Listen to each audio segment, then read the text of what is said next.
somebody give me some cartels? Cartels. You need a beer? Yeah. Is that what you're asking? Yes.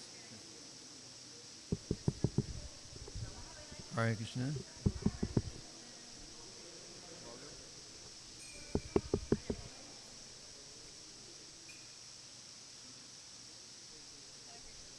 Oh. Yeah.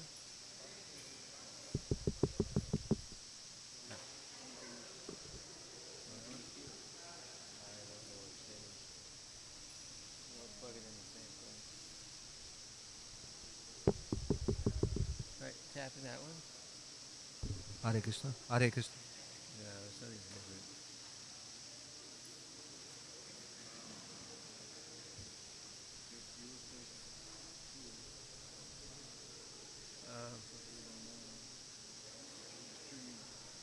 Yeah.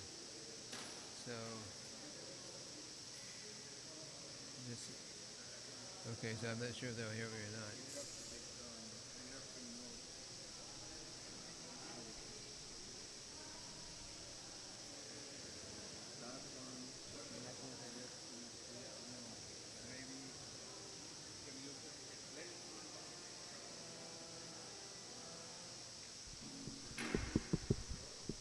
Hare Krishna.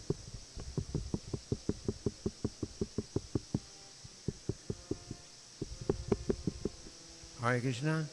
Yeah. Okay, we got it.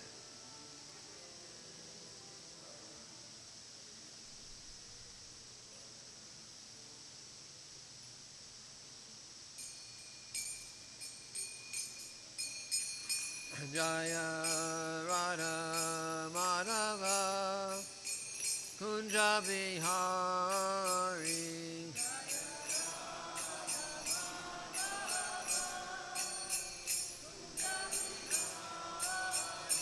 Jaya Radha Madhava Kunja Bihari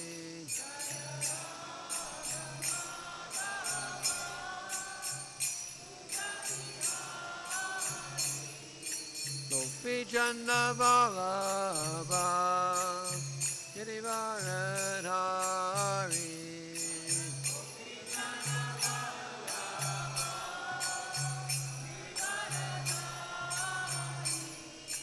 Gopi Chanda Ballabha Girivaradhari Gopi Chanda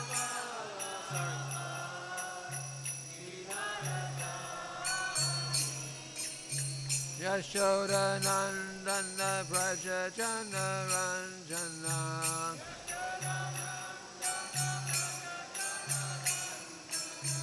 Yashoda Nandana Praja Jana Ranjana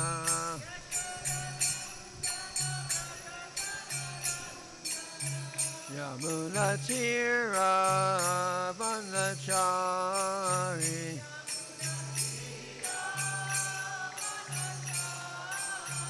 Yamuna Tira Vanachari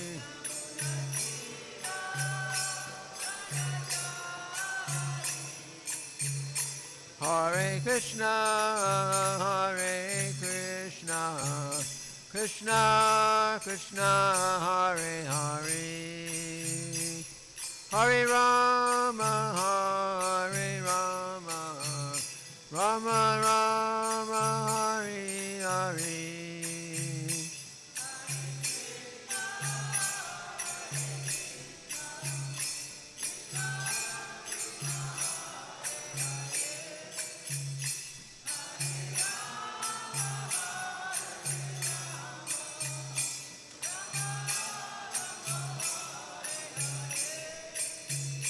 Hare Krishna, Hare Krishna, Krishna Krishna, Hare Hare, Hare Rama, Hare Rama, Rama Rama, Hare Hare.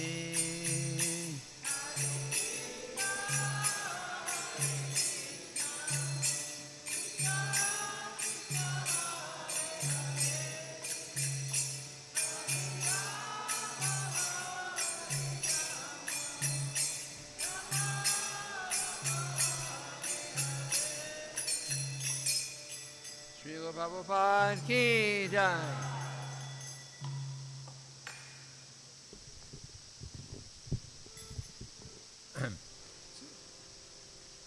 So, we'll be reading tonight from the Bhagavad-gita as it is. Translations and purports by His Divine Grace, A.C. Bhaktivedanta Swami Srila Prabhupada. So I chose, well, any verse we choose is wonderful. It's Bhagavad-gita and it's Krishna's words. So I chose chapter 4, verse 9, and you can follow along, chant along on the screen.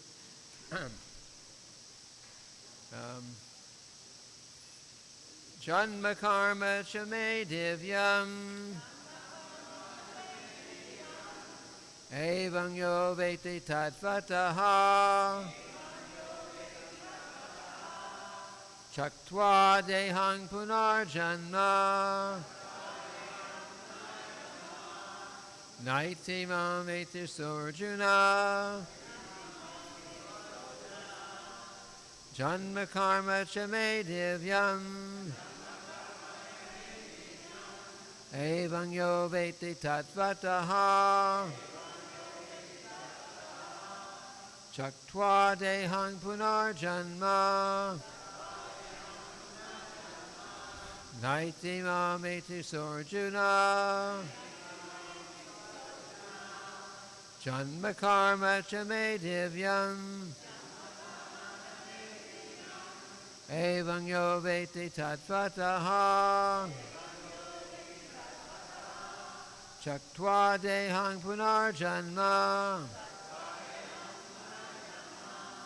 Naiti mam eti sorjuna. Would others like to chant? Please. Janma karma cha me divyam Evam yo veti tatvataha Chaktva dehang punarjanma Naiti mam eti sojuna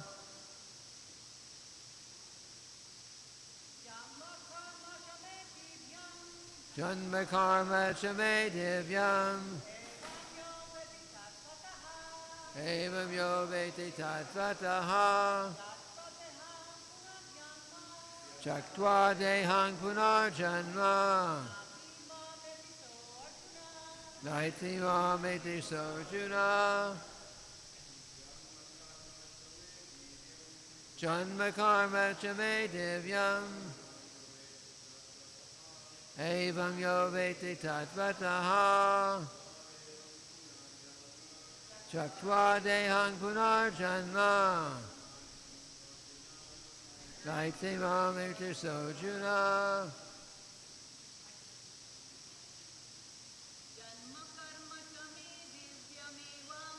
Janma karma cha me divyam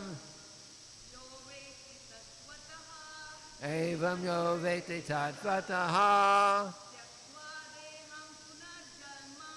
Chaktva dehang punarjanma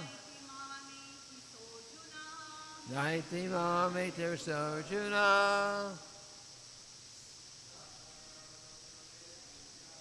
Janma karma cha me divyam Evam yo veti tatvataha Chaktva dehang punarjanma Naiti mam eti sorjuna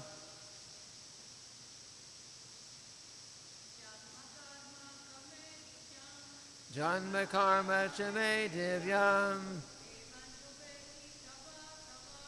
Evam yo veti tatvataha Chaktva dehang punarjanma Naiti mam eti sojuna Anyone else? Janma karma cha me divyam evam yo veti tatvataha chaktva dehang punar janma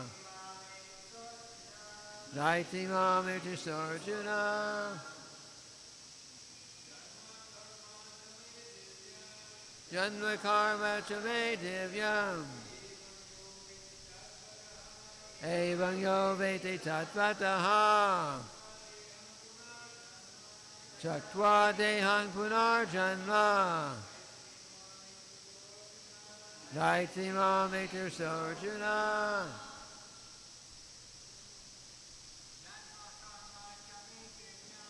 janma karma cha me divyam evam yo veti tatvataha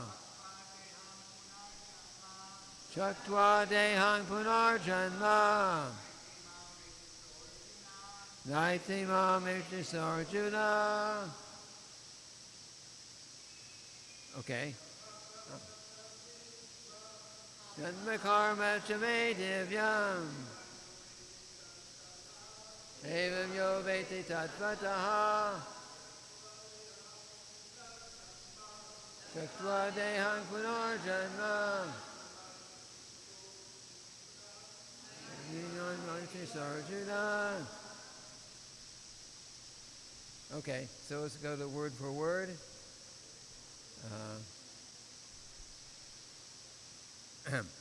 Janma, birth. Karma, work. Cha, also.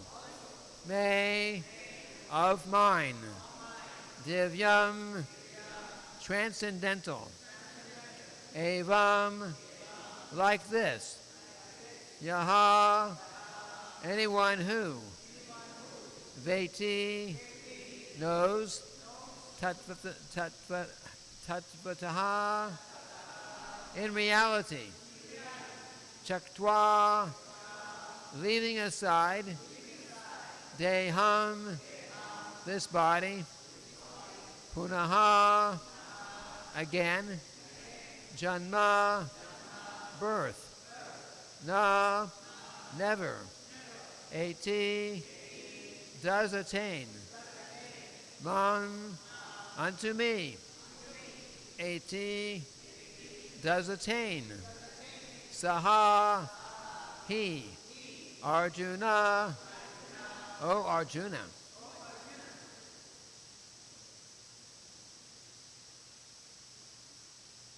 This is, of course, Lord Krishna speaking. One who knows the transcendental nature of my appearance and activities does not, upon leaving the body, take his birth again in this material world, but attains my eternal abode, O Arjuna.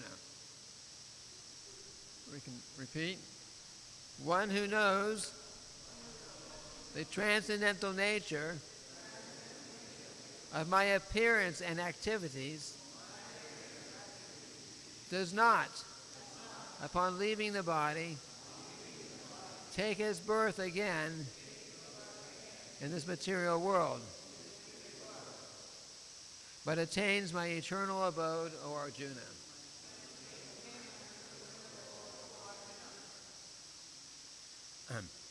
So we'll read Srila Prabhupada's purport.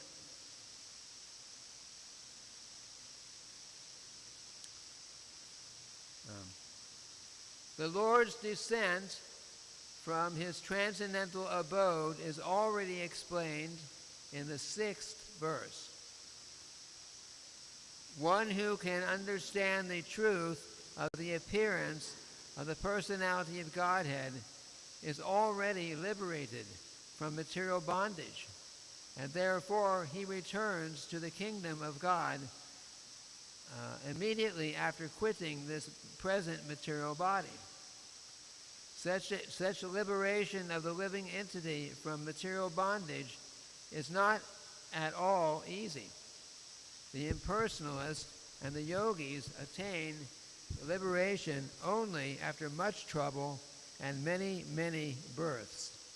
Even then, the liberation they achieve, merging in the impersonal Brahmajyoti of the Lord, is only partial, and there is the risk of returning to this material world. But the devotee, simply by understanding the transcendental nature of the body and activities of the Lord, attains the abode of the Lord after ending this body, and does not run the risk of returning to this material world. In the Bhagavad-gita, chapter 5, verse 33, it is stated that the Lord has many, many forms and incarnations: Advaitam, Achyutam, Anadim, Ananta, Rupam. Although there are many transcendental forms of the Lord, there is still one and the same Supreme Personality of Godhead.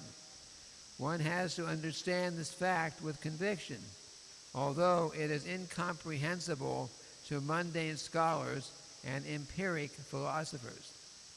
As stated in the Vedas, Purusha Bodhini Upanishad, Eko Devo Nitya Lilan Nirako Bhakta Vyapi Hridyantar Atma.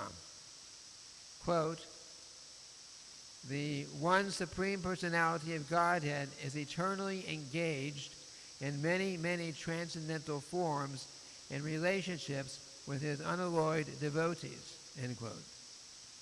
This Vedic version is confirmed in this verse of the Gita personally by the Lord. He who accepts this truth on the strength of the authority of the Vedas and of the Supreme Personality of Godhead, and who does not waste time in philosophical speculations, attains the highest perfectional stage of liberation.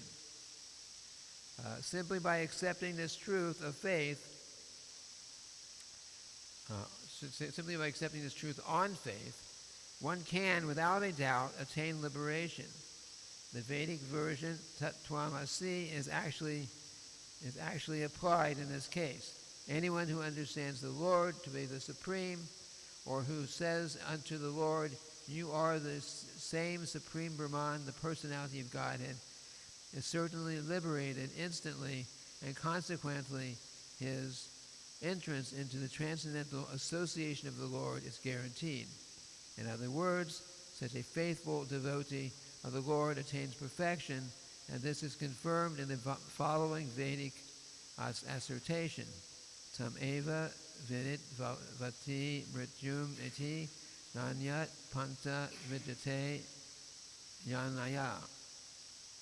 Quote, one can attain the perfect stage of liberation from birth and death simply by knowing the Lord, the Supreme Personality of Godhead, and there's no other way to achieve this perfection. That there's no alternative means that anyone who does not understand Lord Krishna as the Supreme Personality of Godhead is surely in the mode of ignorance, and consequently he will not attain salvation simply, so to speak, by licking the outside surface of the bottle of honey, or by interpreting the Bhagavad-gita according to mundane scholarship. Such empiric philosophers may assume very important roles in the material world, but they are not necessarily eligible for liberation. Such puffed up mundane scholars have to wait for the causeless mercy of a devotee of the Lord. One should therefore cultivate Krishna consciousness with faith and knowledge, and in this way attain perfection.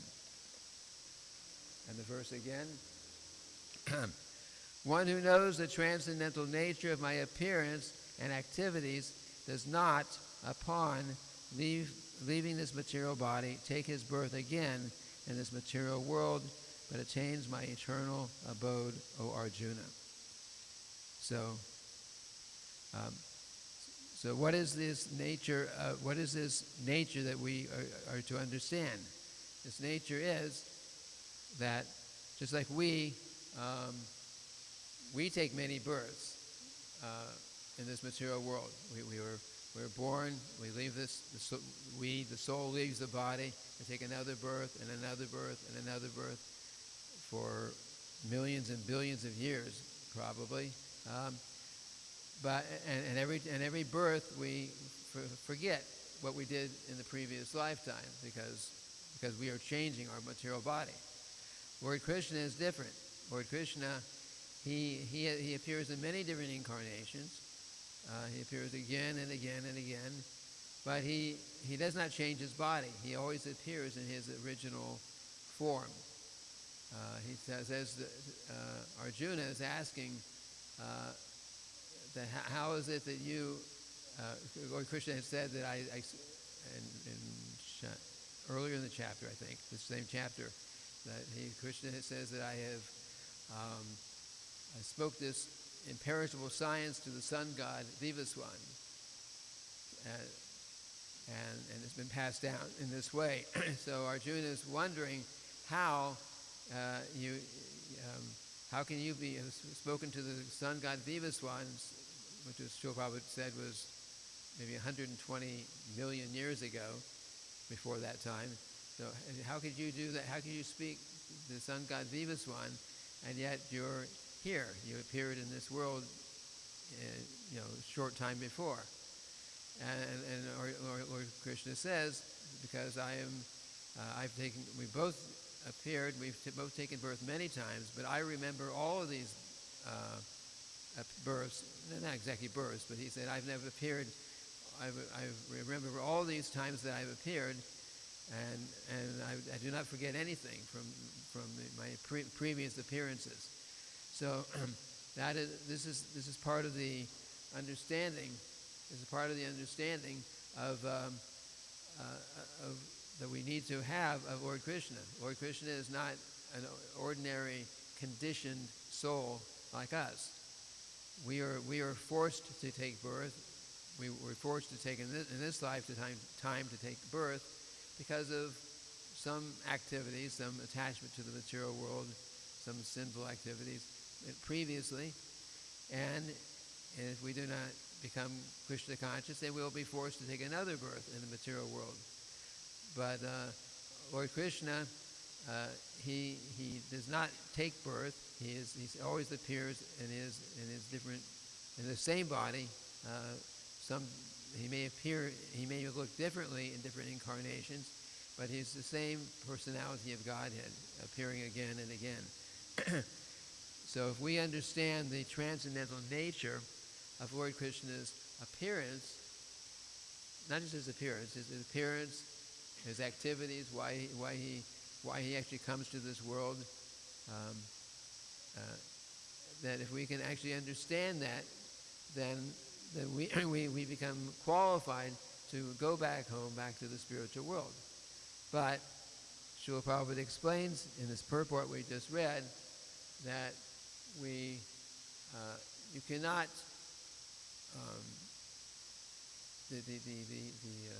understanding Krishna in his original, understanding Krishna's nature means that we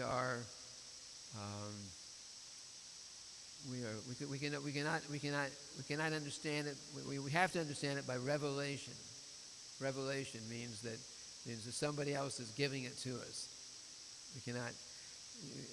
Srila Prabhupada speaks against the empiric philosophers, the philosophers who will sit down and use their little brain and speculate and try to figure out who is God, what is the purpose of life, what is so many things about the material world. They're thinking like this,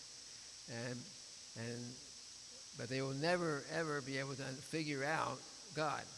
They cannot figure out God by their own little puny brains. And the only way to understand is by revelation. And how do we get that knowledge revealed to us? Actually, this chapter is called Transcendental Knowledge, so that's the subject here. So how do we get that? How do we get that transcendental knowledge? We have to follow the process. There's a process, a science. Just like in the material world, there are science. You can engage in certain. The popular example is scientists can mix hydrogen and oxygen together a certain way. and you produce water. And anyone who does that, following the same procedure, will produce water.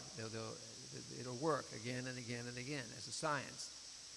So in the same way, there's a science. It's called the science of Bhakti Yoga. Actually, there's a book, The Nectar of Devotion, one of my favorites. That's what it is. It's the complete science of Bhakti Yoga.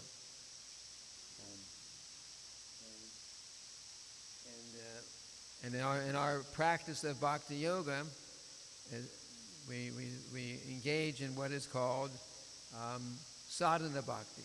Sadhana bhakti. Sadhana bhakti means practice of devotional service.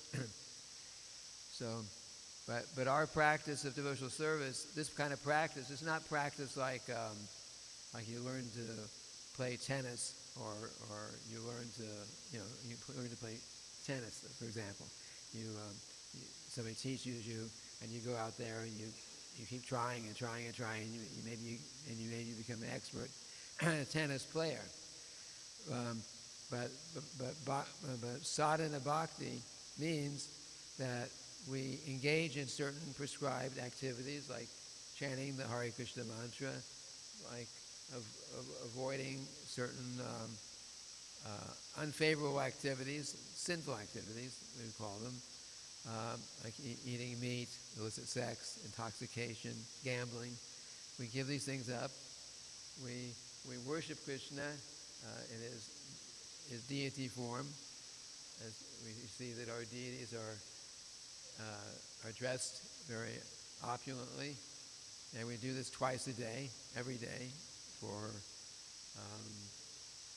these deities, some of them for the last maybe 50 years, close to that. So it's a part of a service that by doing it and doing it every day and doing it regularly, then our material covering of consciousness in the heart gets gradually removed. This is the way. We don't talk in terms of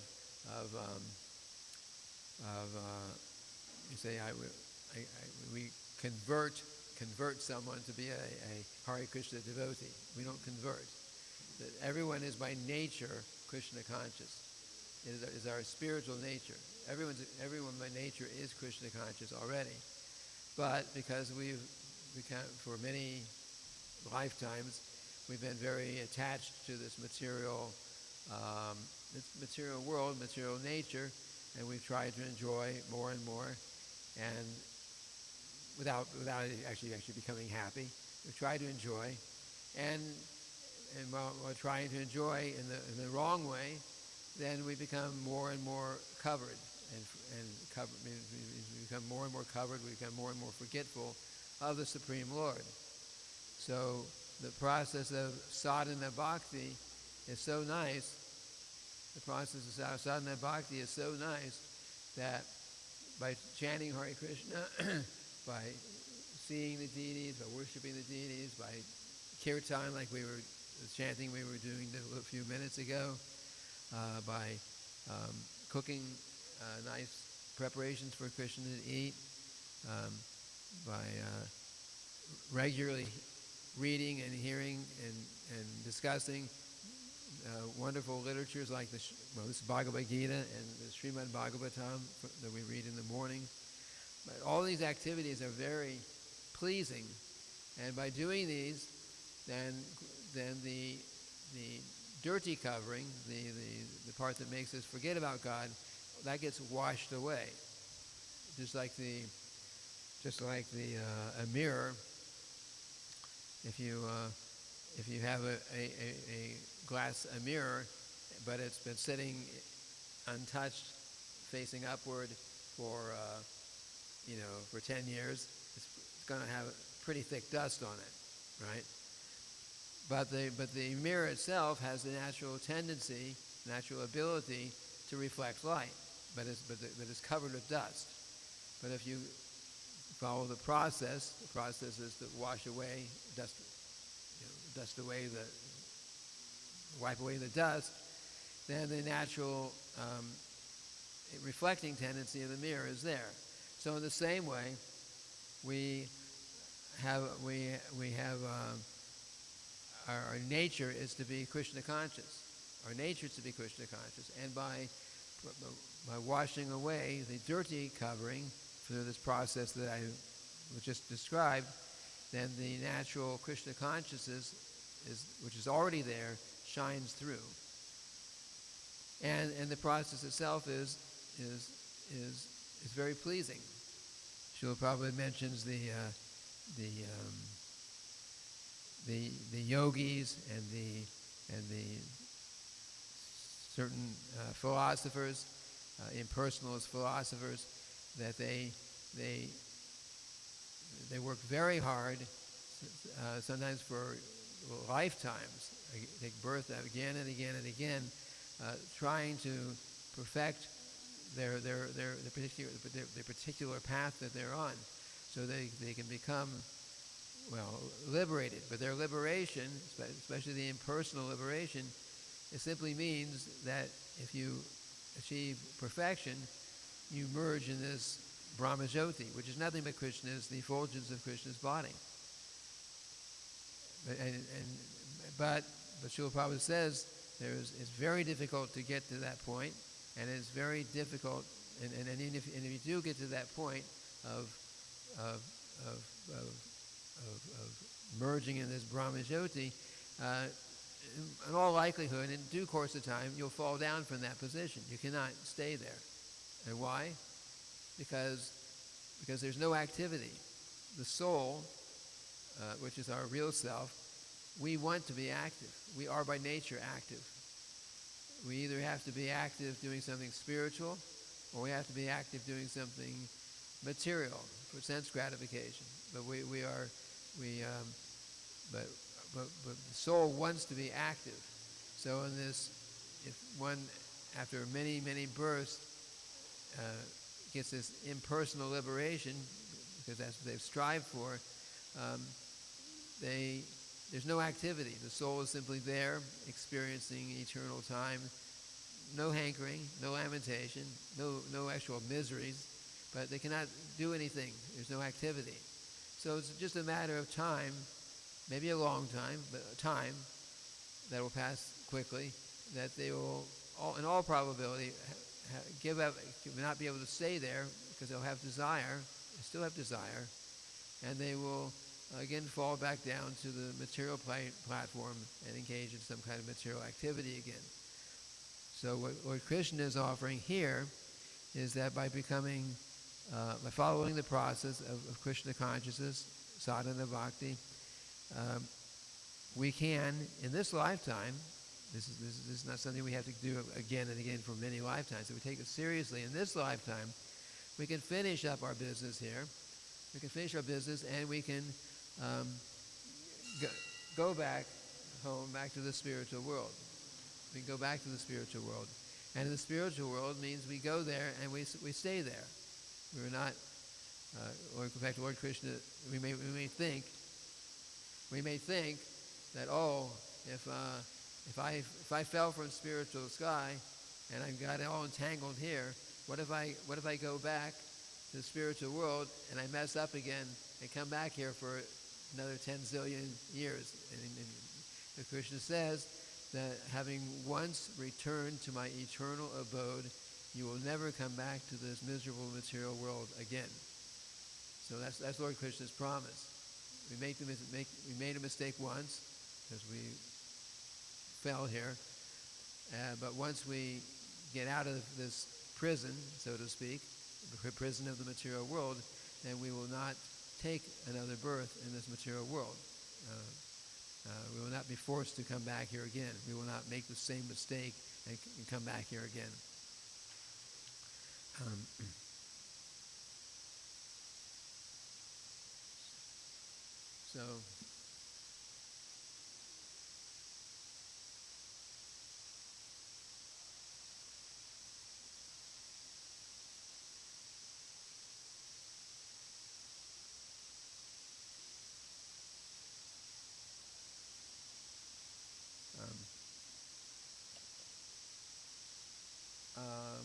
Are there any questions? Yes.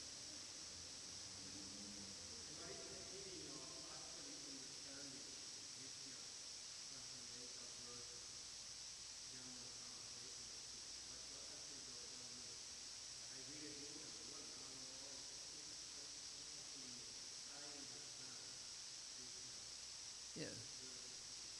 Yes. So if we actually understand the nature of Krishna's birth or appearance in this world and his activities, the main thing is that we understand that it is transcendental.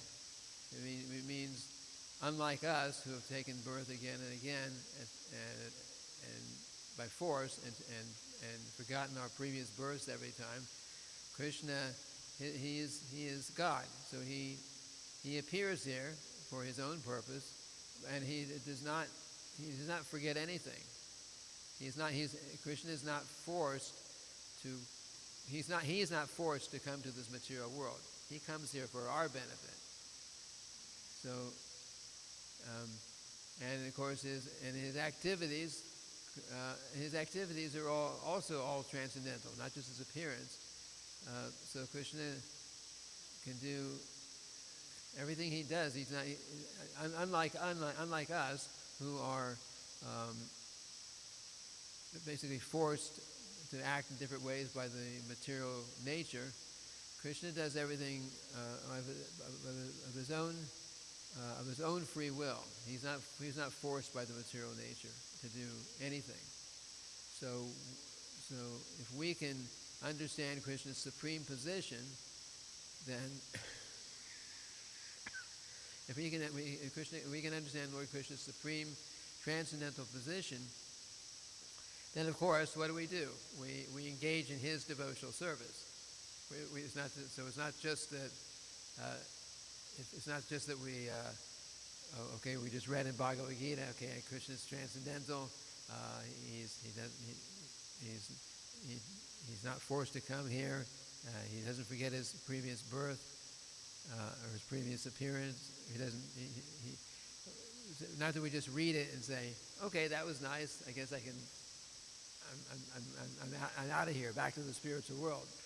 It's not quite that easy, because in reality, if we actually understand, which is what the verse is saying, if we actually understand Krishna's position and our position, Krishna's God, transcendental, supreme controller, supreme enjoyer, and we are little servants, and we are also eternal.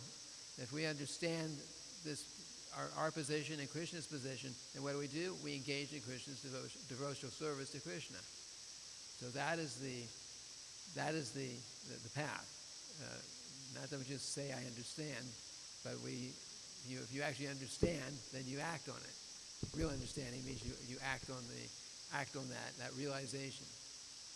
So and getting that full realization,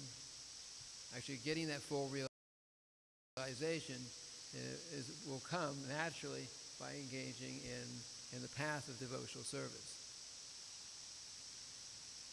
Does that answer the question? Yeah.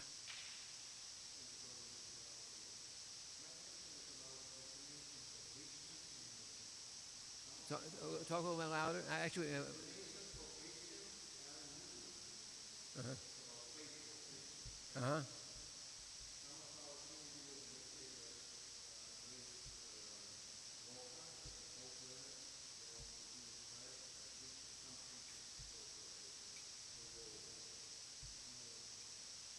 You asked their destination?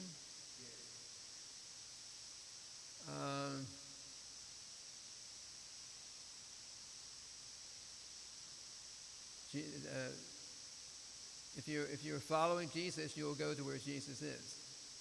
Yes, yeah. But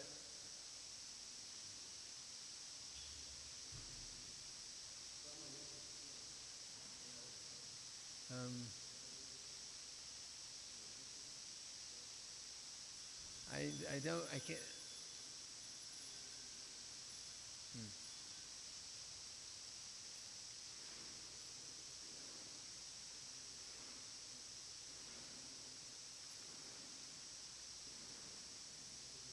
Okay. I cannot say exactly. If you follow Jesus, then if you're actually following and going to where He is, then you'll continue to make spiritual advancement. You definitely continue to make spiritual advancement. Yes.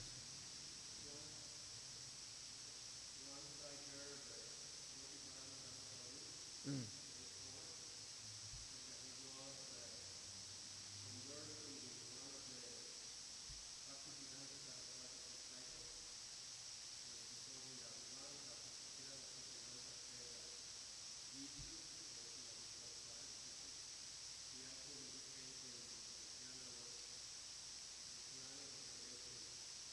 Ah.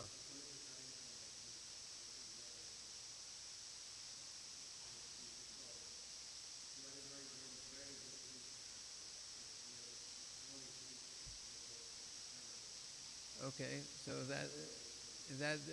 that's the case, then they would, a true follower of Jesus would go to where Jesus is. That's the general principle.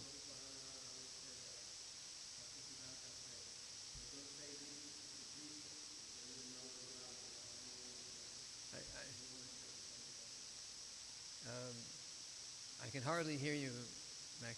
I can hardly hear. Can everyone else hear? We have a microphone here. It makes it easier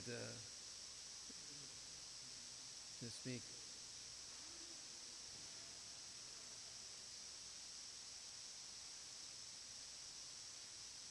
Any other questions? Yeah.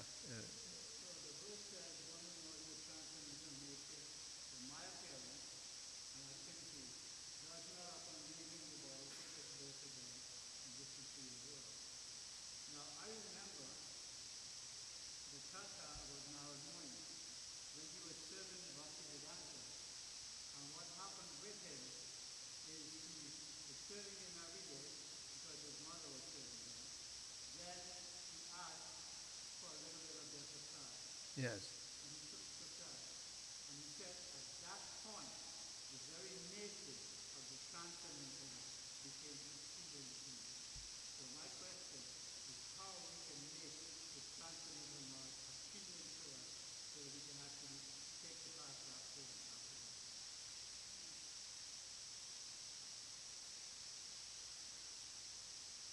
after that. How can we? I didn't hear the last part. How can we practice be appealing?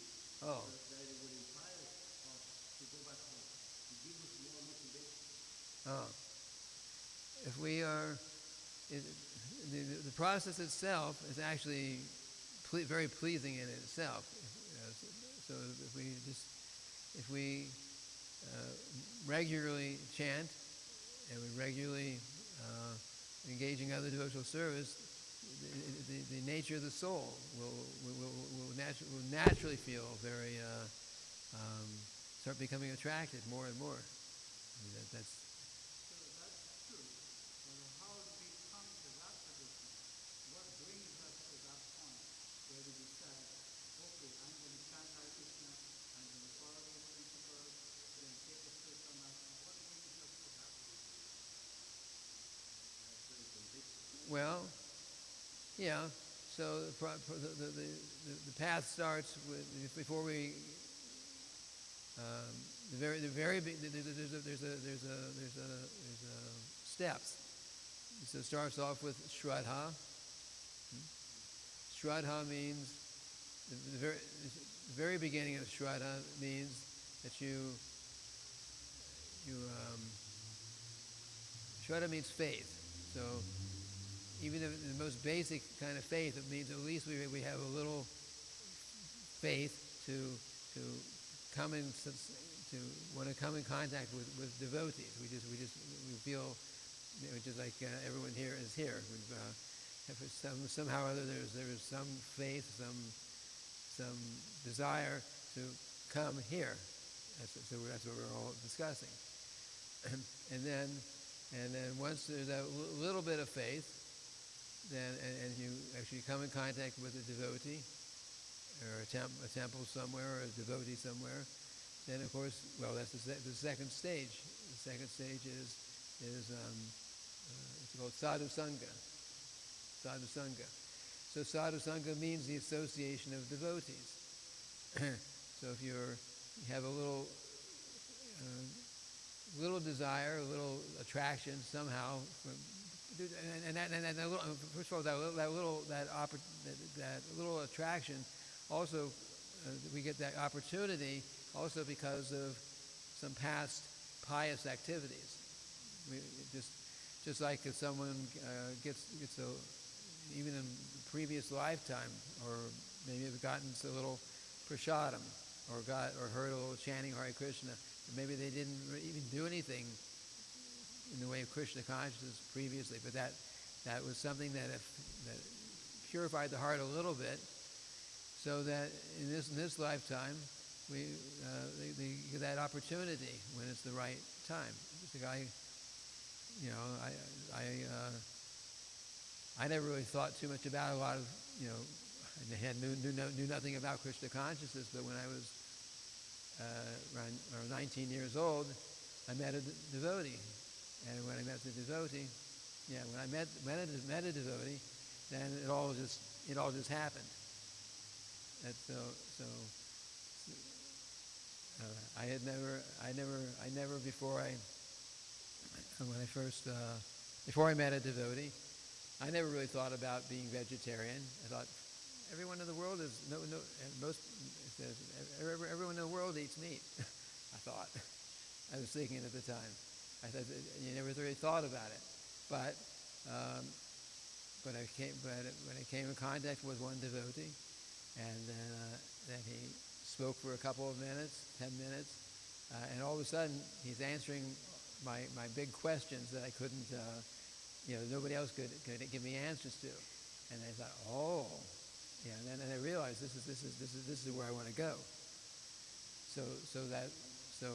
But I didn't get that when I was, little. I was 19 years old at that time, and when the time came and my time was ready, I was ready, or I was given that opportunity at that time, and I met a devotee, and I got a little knowledge, but that it was just enough to say, now I understand.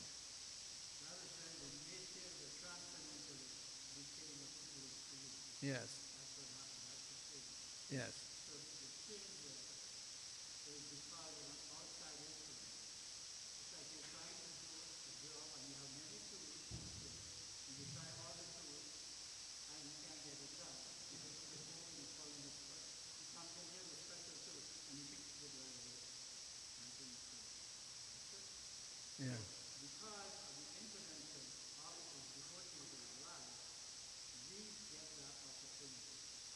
And we can't get that opportunity if we didn't have the right mood and attitude, because we're passing up and down. We say, I'm too busy, I can't talk to you. So they have to come to the mode of goodness. And by coming to the mode of goodness, the other fantastic way is the chanting of the holy names and devoting to God and do Haranya, keep us naturally become practical. Yes. And that will lift them up. If you chant the Haranya mantra only once, you will be respected among the entire population. So this is the intervention of devotees is what makes it happen. There was a story that one devotee told me years ago.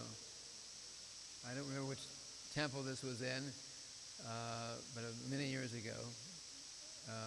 And there was some lady that was, the devotees in that particular city were every day on a certain corner, certain place, they were chanting Harinam. And the lady was walking down the other side of the street. She had to walk by there. She was going to work, and so she just had to go that way. But she hated the chanting. She would actually throw things at the devotees. she couldn't tolerate it. But every day she had to pass by there against her desire. But year after the time went on and on and on, and she gradually got to the point after some years. got to the point that she became a little attracted, and she stopped and actually tried to listen to what the chanting. And then she got a little more attracted, and actually tried chanting a little bit. And then she got to the point of actually going over and talking to devotees, and finally went and actually became a devotee herself in due course. So she was gradually getting this kind of spiritual pious activity. There are different kinds of pious activities. That you give different kind of results. There's the pious activities that helps you merge in the Brahma Jyoti. We don't want that. There's the kind of pious activities that helps you to elevate to the heavenly planets, but we don't want that. But there's the kind of pious, spiritual pious activities that helps us to get to a point where we get some faith and maybe come in contact with a spiritual master or a devotee who's also a spiritual master, Shiksha Guru.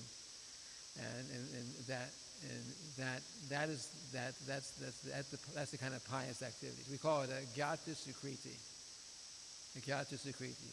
You get it from chanting, from hearing the chanting, from taking some prasadam, from give a donation for Krishna. All these things are activities which help us to become gradually elevated to the point that we say, hey, now I'm ready, and I'm ready I'm ready to make this my life work. Dedicate my life to the path of Krishna consciousness. Srila Prabhupada said you've tried for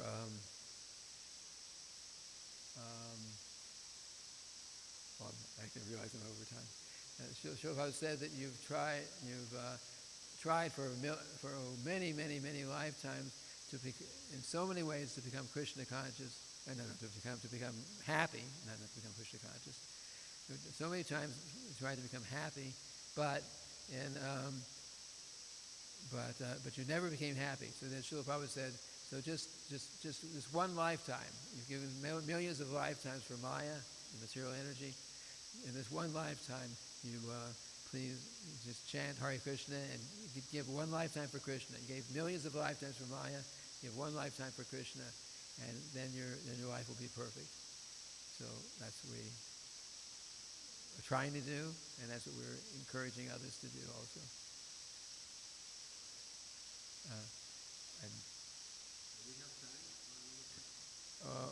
Well, okay. One question. I'm not watching the clock.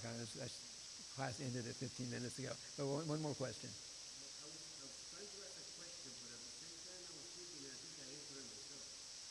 I was thinking that why so many people, some of us, we have been in contact with the Krishna movement, we have read the Bhagavad-gita, and we have done a lot of practice.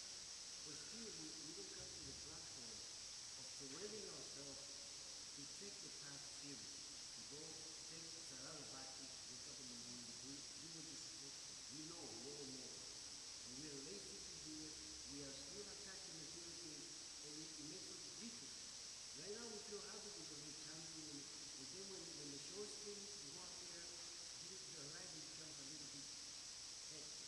So I was thinking that the only solution for that is to have a contact with a bona fide spiritual master, like Srila Prabhupada, who was glowing. A person that when you meet him, there's no question asking any question, because it's a magic between the guru and the disciple that makes it possible.